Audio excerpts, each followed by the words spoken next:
Qashqadaryo viloyatining janubida, Hisor tog'lari etaklarida, G'uzor daryo qirg'oqlarida bir shahar bor. U shahar Mo'g'ullar otliqlarini ko'rgan, karvon yo'llarini eshitgan, asrlar qaridan bugunga yetib kelgan. Uning nomi G'uzor. G'uzor Qashqadaryoning emas, O'zbekistonning, umuman Sharq dunyosining qadimiy go'shasi. Buyuk Ipak yo'lining chorrahasidagi shahar.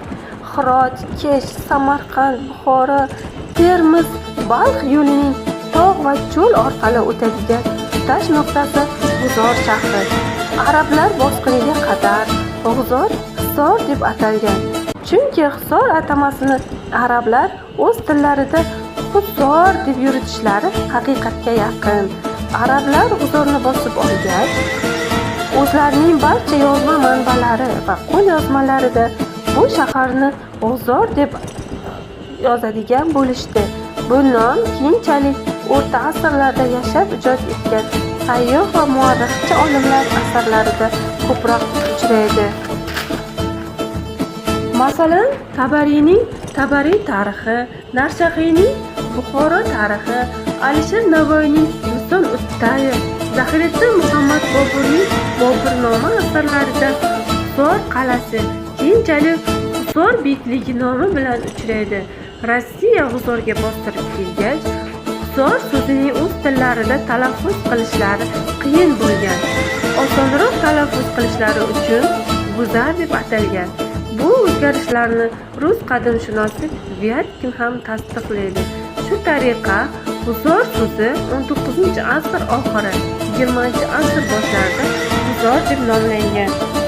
G'uzor juda qadimiy shahar bo'lib, muarrixchi Narshahiyning Tarixi Buxoro asarlarida Romitoy shahriga qadimgi hukmdor Afrosiyob asos solgani yoziladi.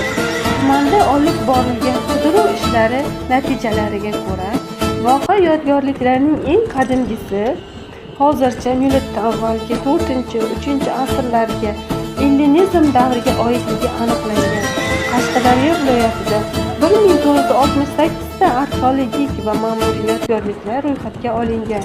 Shularning 138 tasi G'uzorda bo'lib, bu yodgorliklarning 28 tasi yer ustida, 108 tasi esa yer ostida o'z tadqiqotini kutayotgan arxeologik yodgorliklar hisoblanadi.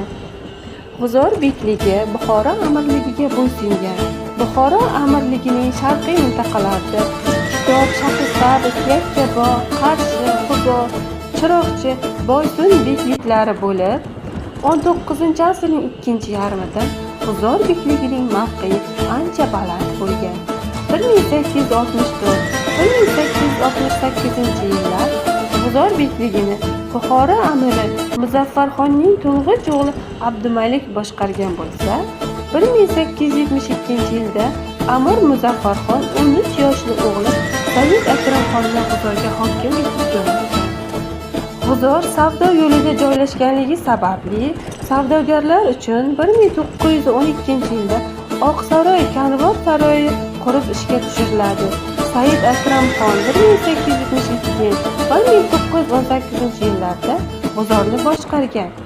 U Avomibog' madrasasi, Azon madrasasi, Gumbazli tahoratxona, Merijanda jome masjidi, usti yopiq bozor, Amir Olimxon ko'prigi, temir yo'l vokzali binosi, Oqsaroy, To'ra bog'i, shunga o'xshash tarixiy inshootlar qurdirgan. 1918-yil Said Akramxon Shahrisabz hokimi bo'lib ketgach, o'rniga uning o'g'li Said Sultonxonni qoldiradi. U Chiroqchi bekligiga hokim bo'lib ketgach esa uning o'rniga ukasi Mubinxon hokim qilib qoldiriladi. 1919-1920-yillarda Said Mubinxon hokimlik qilgan. U Said Akramxonning o'g'li, G'uzorning oxirgi to'rasi hisoblanadi. Bu videomiz g'uzorliklarga juda qiziq bo'lgan G'uzor to'rasining chorbog'i haqida bo'ladi.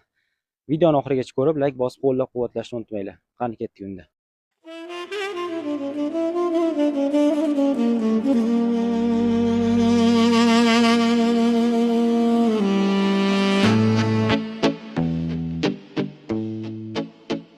bog'ni bilmagan g'uzorlik bo'lmasa kerak. Bu bog'ni Amir Olimxonning amakisi Said Akromxon 1900-yilda qurib bitkazgan.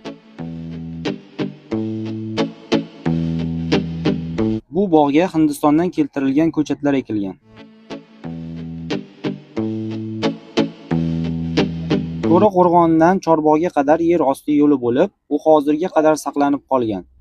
Aynan mana shu xonaning ostidan kirish eshigi bo'lgan. Amir Olimxon Buxoro amirligi tasarrufidagi bekliklarni nazorat qilish maqsadida yiliga 2 marta safar uyushtiradi. Shunday safarlarning birida 1914-yil amakisi Said Akromxon boshqarayotgan G'uzor bekligiga ham keladi. G'uzorga mehmon bo'lib kelgan Amir Olimxonning amakisi To'ra Chorbog'iga G'uzor daryosidan yangi tutilgan baliqlardan taom tayyorlab mehmon qiladi. Hozirda bu yerda davlat tomonidan qayta ta'mirlash ishlari olib borilmoqda.